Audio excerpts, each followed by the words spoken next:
요즘에 비가 많이 온다고 하더니 별로 많이 왔나요? 어쨌든 비가 왔습니다. 참 우리의 삶에서 비처럼 요즘에는 우리가 농사를 짓지 않기 때문에 비에 대해서 뭐 그냥 오나보다 그러지만은 사실 농사를 지을 때는 그 비가 오고 안 오는 것에 따른 영향이 굉장히 크죠. 그래서 뭐 인생사가 다 그렇습니다만은 비가 와야 할 때 안 오고 오지 말았으면 할 때 오는 것처럼 속상한 게 없습니다. 예전에 우리 저 경상도 지방에 산불 크게 났을 때 모든 사람들이 비를 기다렸죠. 답이 없으니까요. 결국엔 하나님께서 이 땅에 비를 내려 주심으로 그 화재가 완전히 진압이 됐던 것처럼 예전에 농사를 지으시는 분들은 하늘만 바라보며 살았어요. 기술이 없고 물을 관리할 능력이 없기 때문에 하늘에서 비가 내려야만 살 수 있는 이제 그런 상황이었죠. 요즘엔 좀 달라지기는 했지만 우리가 농사만 안 짓는다 뿐이지 삶의 원리는 똑같습니다. 결국 하나님이 도와주시지 않으면 답이 없는 것이 인생이고 특히 믿는 자의 삶은 더 말할 나위도 없죠. 오늘 신명기 11장에 나온 모세의 권면입니다. 모세의 권면이 심오한 의미를 가지고 있는 게 뭐냐면 이런 내용입니다. 이제 10절부터의 말씀이 그런 내용인데 너희가 애굽에서 살다가 지금 하나님께서 주시는 가나안으로 들어가지 않니? 그런데 그 땅은 애굽하고 다르단다. 어떻게 다르냐면은 애굽에서는 너희가 농사를 지을 때 씨를 뿌려놓고 물이 필요하면 물을 밟아서 얻었잖아. 이렇게 말씀을 하고 있습니다. 너희가 파종한 후에 발로 물 대기를 채소밭에 댐과 같이 하였지 않느냐 이렇게 말해요. 발로 물을 댄다는 게 뭘까요?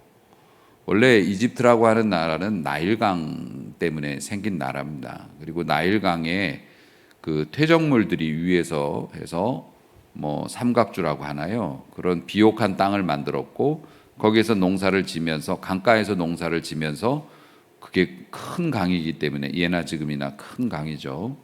물이 필요하면 이 사람들이 물을 강에서 퍼다 썼단 말이에요.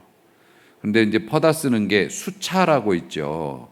예전에 저희 시골에도 있었습니다만은 그 사람이 물레방아 같이 생긴 데 가서 올라가서 발로 밟아요.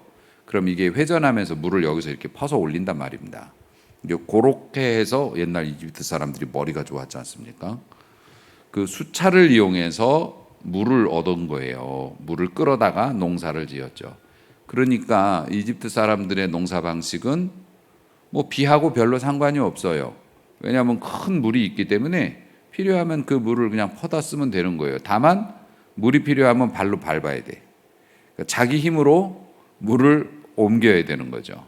그런데 너희가 이제 하나님께서 너희에게 주셔서 너희가 들어가는 그 땅은 비를 흡수하는 땅이라고 그랬어요. 산과 골짜기가 있어서 비가 내리면 그 나일강처럼 큰 강이 없지 않습니까? 요단강 있잖아요 하시지만 그 요단강은 지금으로 보면 어디 저 개울 정도밖에 안 되고 예전에 뭐 물이 많이 넘친다고 했어도 우리나라 한강하고도 비교를 할 수가 없고 조그만 그 개천 정도로 보시면 될 것 같아요.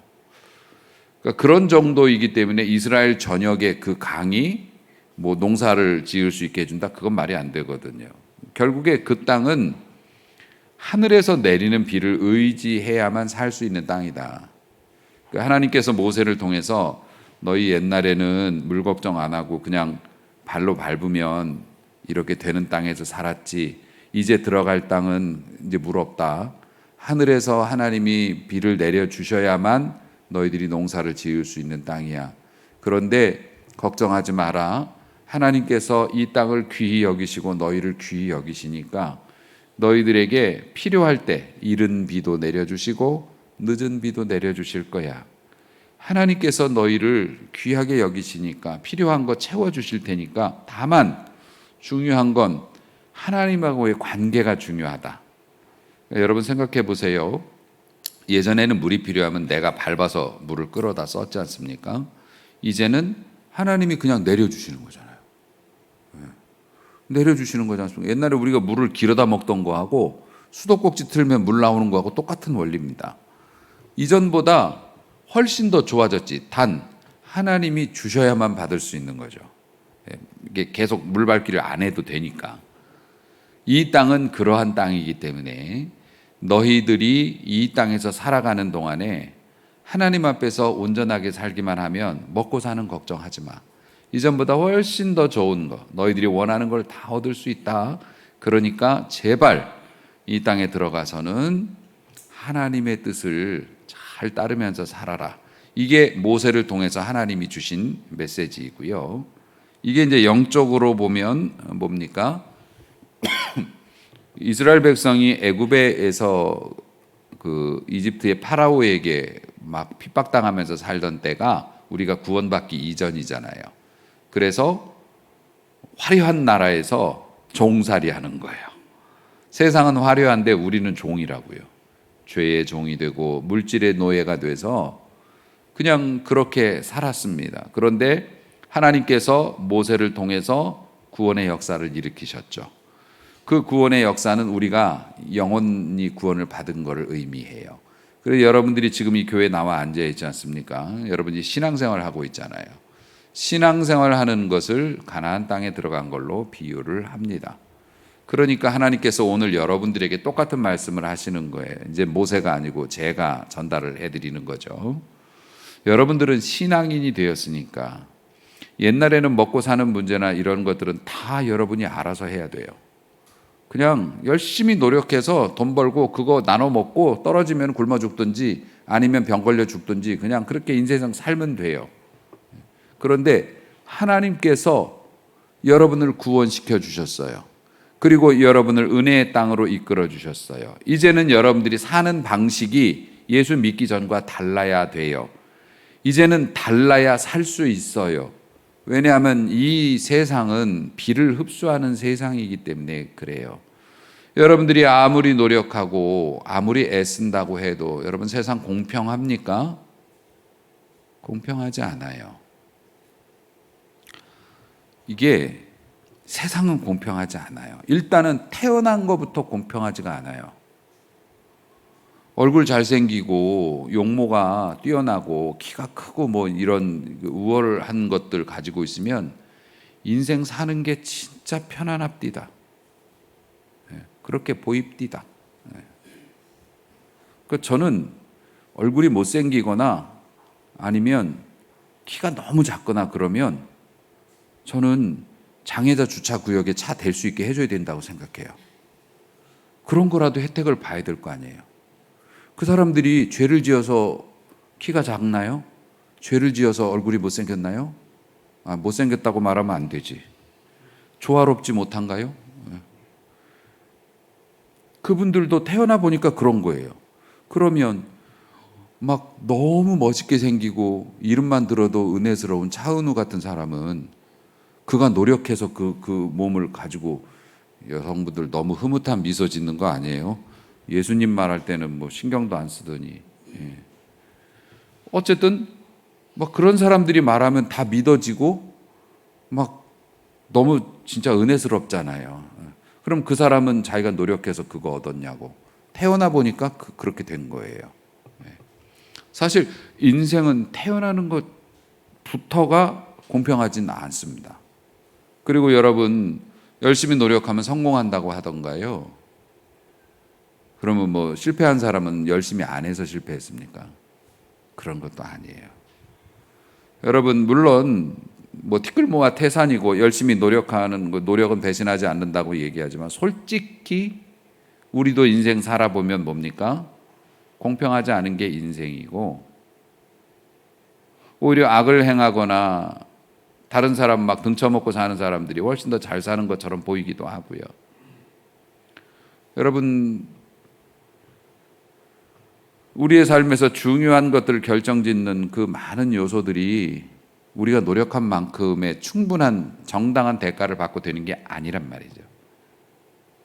솔직히 우리도 우리가 기득권이나 어떤 대단한 뭘 가진 거는 아니지만 어떤 때는 내가 별로 노력도 하지 않았는데 내가 운이 좋은 것처럼 이렇게 잘 될 때도 있고요.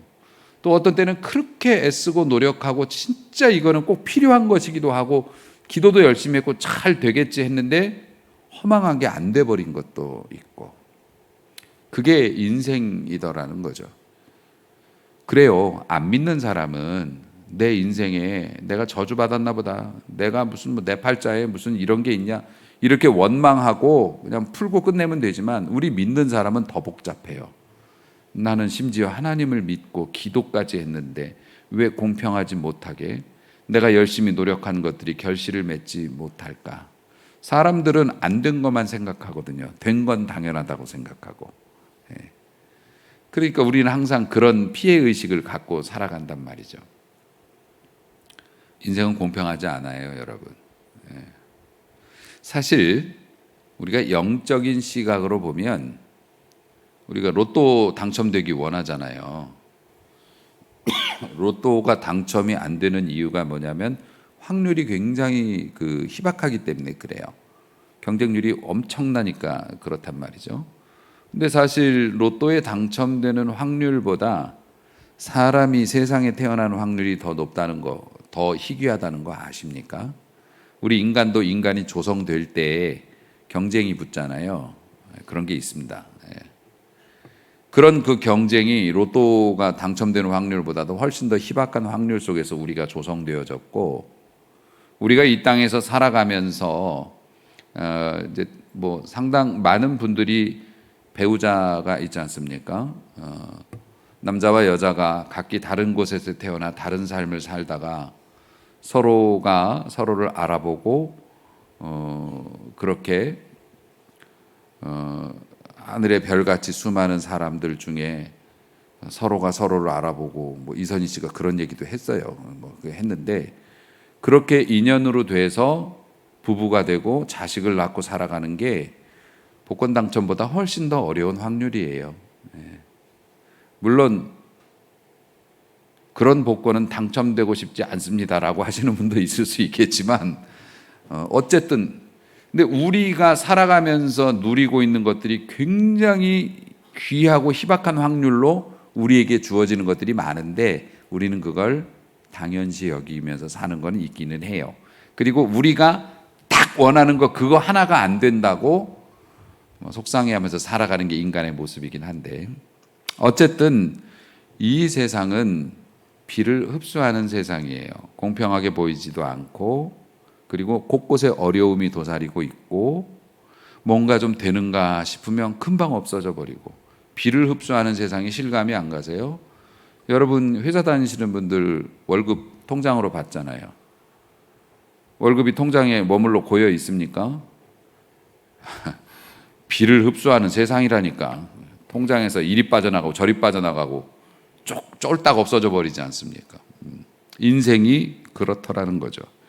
그렇기 때문에 결국 이스라엘 백성들의 삶이 행복할 건지 안 할 건지는 하나님과의 관계에 달려 있는데, 그 가나안에 딱 들어가니 여지가 없이 무너집니다. 왜 무너졌냐면 일단 가나안에 들어가서 난리를 치고 터를 잡았지 않습니까? 그러니까 자기 토지가 생긴 거예요. 이전에는 자기 땅이라는 게 없었잖아요. 애굽에서도 그렇고 광야에서 40년 살면서도 다 그냥 텐트고 이러니까 자기 땅이 생기고 자기 집이 생겨요. 그러면 어떻게 됩니까? 여러분들이 개인적인 것들이 생기면 여기에 이제 몰입을 하죠. 자기 땅이니까 이걸 가꾸고 싶고, 그 다음에 자기 집이 생기면 뭐라도 갖다 이렇게 이쁘게 만들고 싶고 바빠요.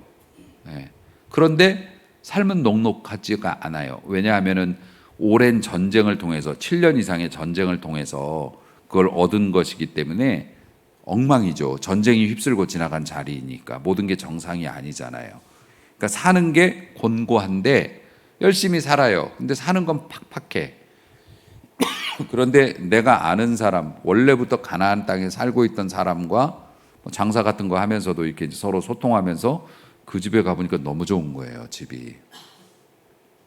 우리보다 훨씬 잘 살고 너무 좋아요. 그 사람들은 하나님 없이 살잖아요.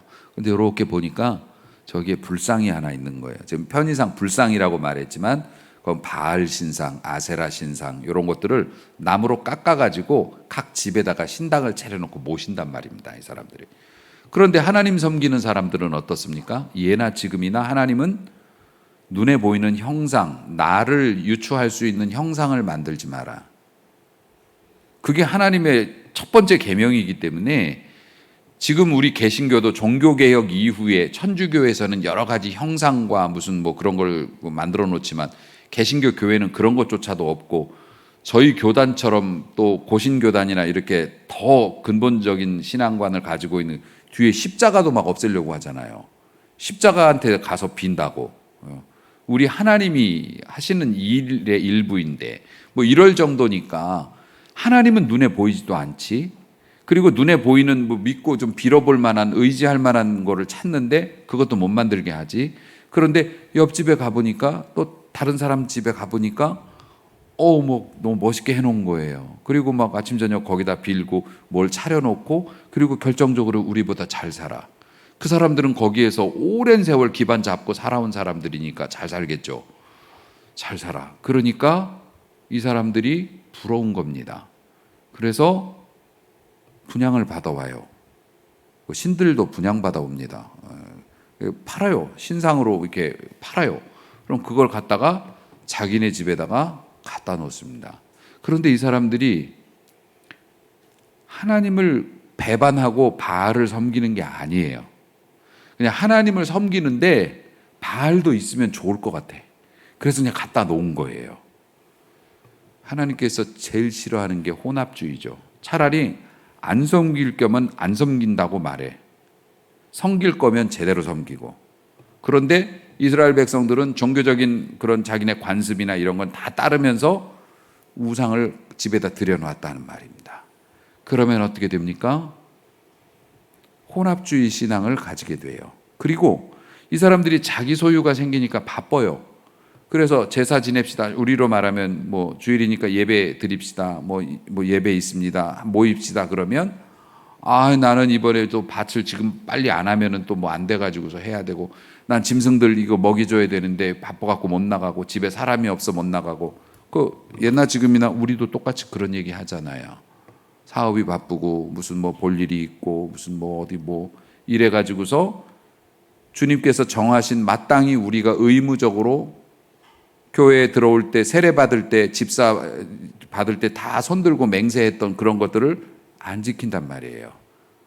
그리고 그것에 대해서 요구하면 뻑뻑하다 그러고 융통성 없다 그러고 그런단 말입니다.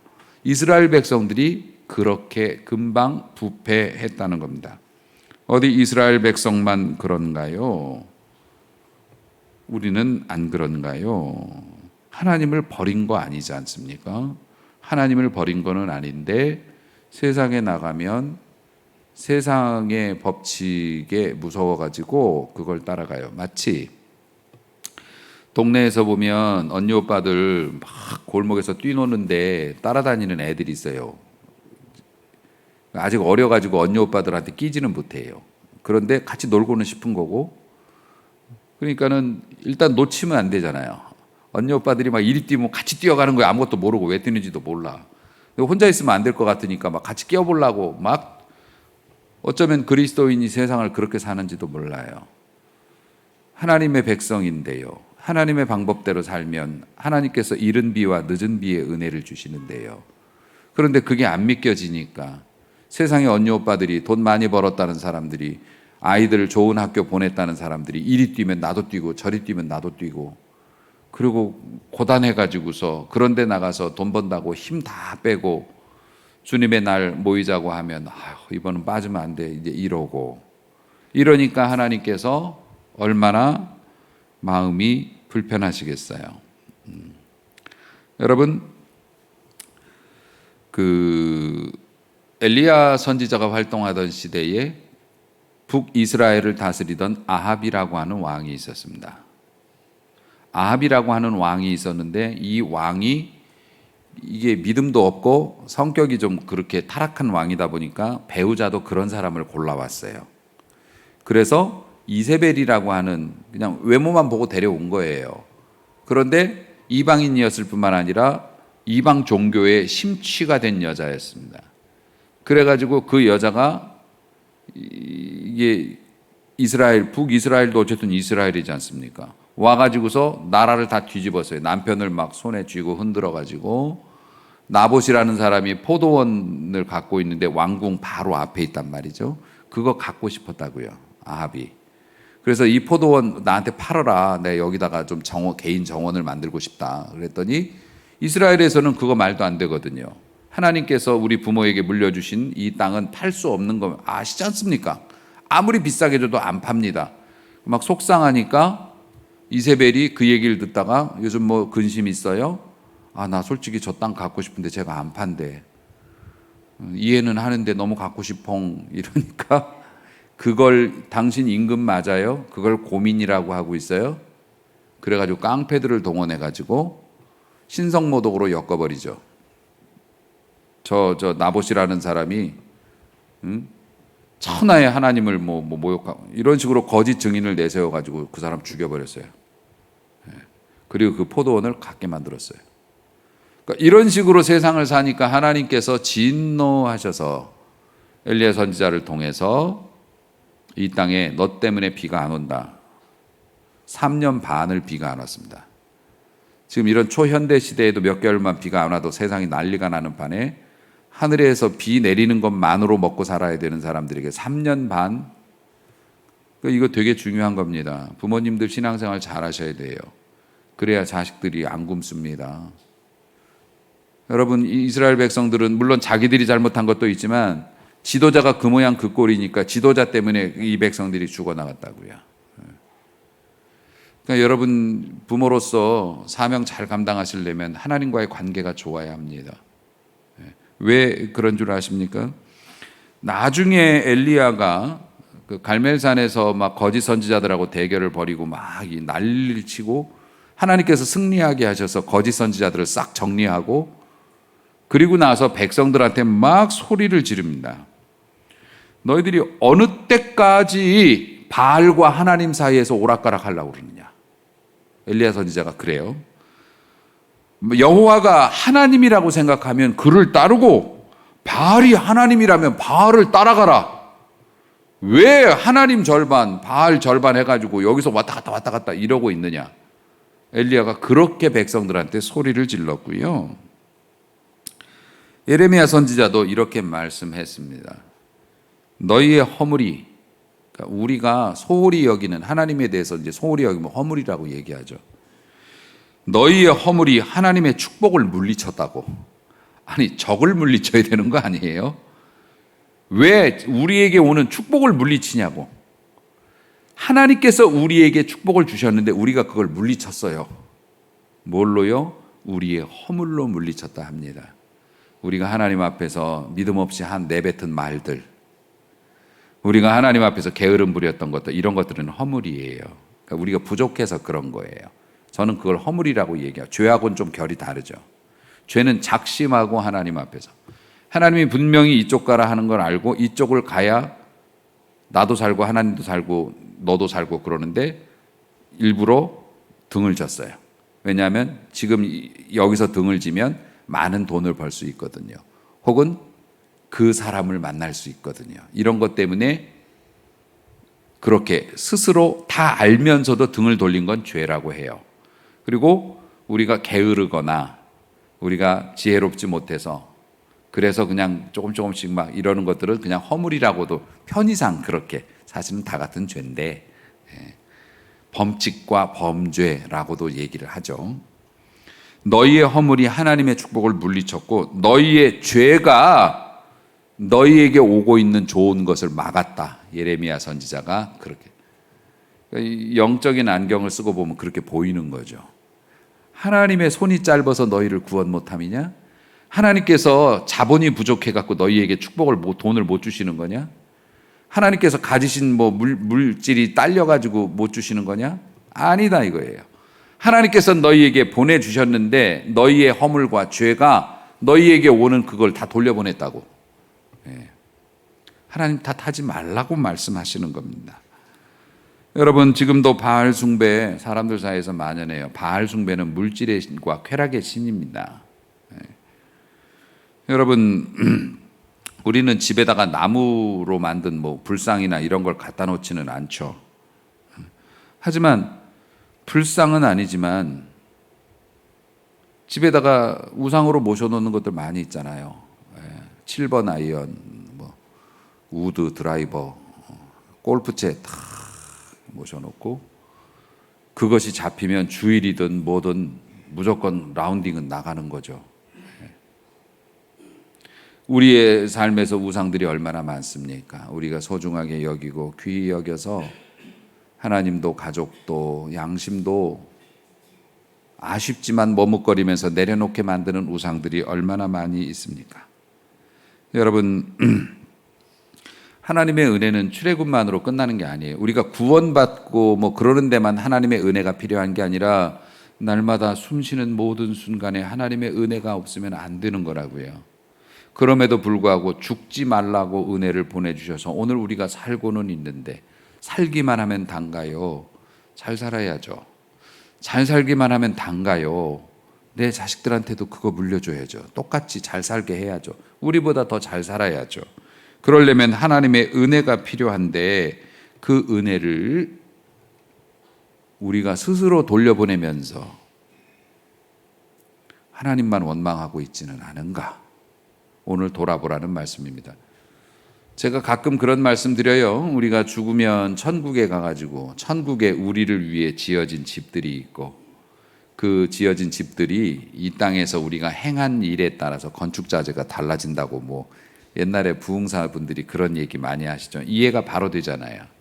그래서 어떤 집은 뭐 초가집에 살고 있고, 어떤 사람은 뭐 거대한 기와집에 뭐 살고 있고, 뭐 그런 얘기들 하는데 당신의 집은 천국에 자재를 얼마나 올려 보냈느냐 뭐 이렇게 하면서 이제 헌금합시다 뭐 이제 이렇게 하잖아요.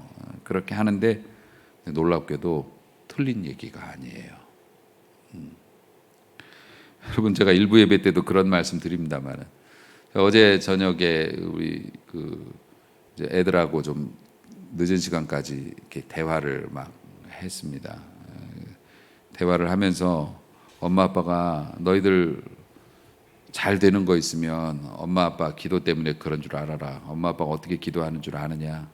하나님, 우리가 하나님의 부르심을 받아서 목회자로서 우리의 젊음을 다 하나님께 드렸고, 물론 부족한 점이 많겠지만 우리 성도들 바라보면서 돈을 벌 수 있는 기회도 버렸고 스스로 어려움에 처해서 그럼에도 불구하고 도망가지 않고 하나님 그렇게 섬겼으니까 하나님, 우리가 무엇을 바랍니까? 지금에 와서 돈을 달라 합니까? 우리가 잃어버린 세월을 도로 뭐를 달라고 합니까? 아닙니다. 우리가 그렇게 하나님의 영광을 위해서 애썼으니까 우리 자식들한테는, 우리 자식들이 목회자가 된 거 아니니까 우리 자식들한테는 우리에게 주시지 못했던 그 이 땅의 풍요로움을 허락해 주옵소서. 우린 그렇게 기도한다. 그런데 여러분, 저는 그 기도를 하나님께서 합당하게 여기시고 들어주셨다고 생각을 하고 앞으로도 그럴 거라고 저는 믿어요. 부모가 되어서 여러분이 자녀를 위해서 기도할 때 모르겠고요, 그냥 무조건 잘 되게 해주세요, 그런 기도가 어디 있어요. 하나님, 제가 하나님 앞에 눈물을 흘렸던 거, 참았던 거, 하나님 앞에 드렸던 거 기억하시죠? 하나님, 그거 우리 자식들한테 10배로 100배로 주세요. 여러분, 그렇게 기도할 수 있는 부모가 되어야 하지 않겠습니까? 인생의 성패는 하나님께 달려있다고요. 아무리 집을 짓는 자가 애써 집을 지어도 하나님께서 허락하시지 않으면 그 집이 온전할 수 없고, 아무리 보초를 서는 사람이 잠을 이기고 눈을 부릅뜨고, 파수꾼의 경성함이라고 하죠. 잠 안 자고 아무리 눈 부릅뜨고 지켜도 하나님이 지켜주시지 않으면 파수꾼에 그렇게 눈 뜨고 있는 게 허사라고요. 여러분, 우리 믿는 사람들은 최소한 우리의 생사화복은 하나님의 손에 달려있다고 믿는 거지 않습니까? 그러면 우리가 하나님 앞에서 우리가 온전해야 우리뿐만 아니라 우리의 자식들도 잘 된다는 그런 믿음 정도는 가지고 있지 않습니까? 잘 해야 되지 않겠습니까? 사랑하는 성도 여러분, 그래서 히브리서 기자가 이렇게 이야기합니다. 은혜를 받고 때를 따라 필요할 때 필요한 것을 채워주시는 이른 비와 늦은 비, 때를 따라 돕는 은혜를 얻기 위해서 은혜의 보좌 앞에 어떻게 나가요? 담대히 나아가야 한다. 겁먹지 말고 나가야 한다.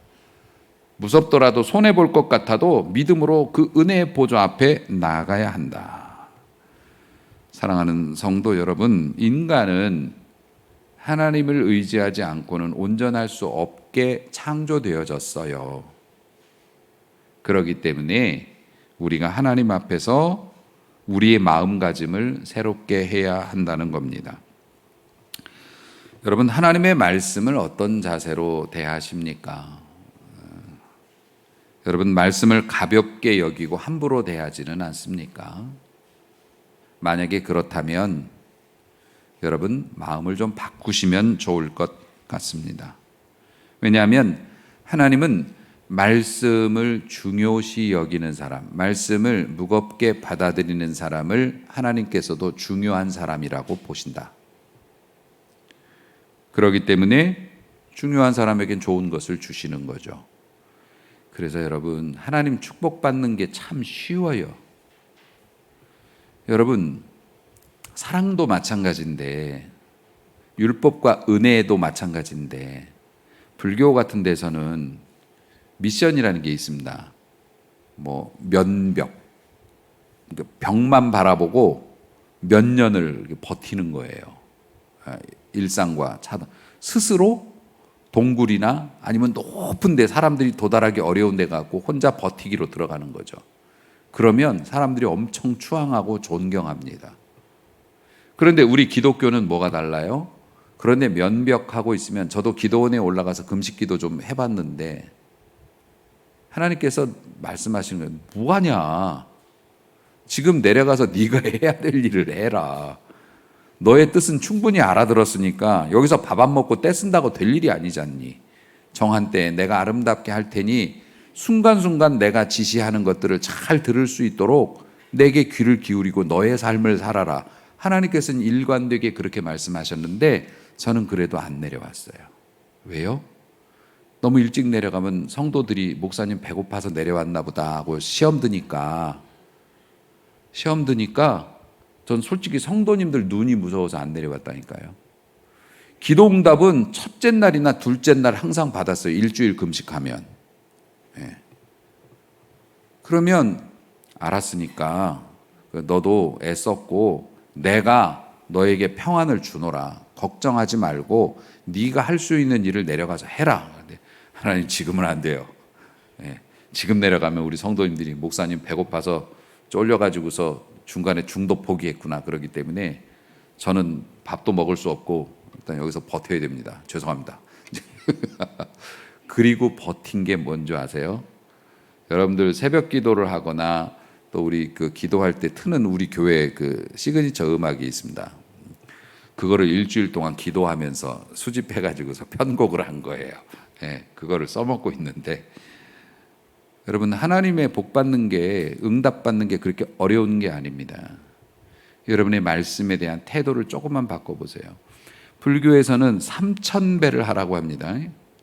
옛날에 성철이신가요? 그분은 그 불교계에서 거의 아이돌 같은 스타였기 때문에 아무나 못 만나요. 만나고 싶어 하는 사람이 너무 많은데 못 만난다고.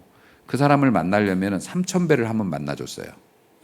3000배는 3000번 넙죽 큰절을 하는 거지 않습니까? 땅바닥에까지. 그게 그렇게 어렵다면서요. 그 체력이 없거나 평소 운동 안 한 사람은 그거 못 한다고 합니다. 그러니까 그렇게 하면은 만나줘요. 그럼 간단하잖아요, 미션이.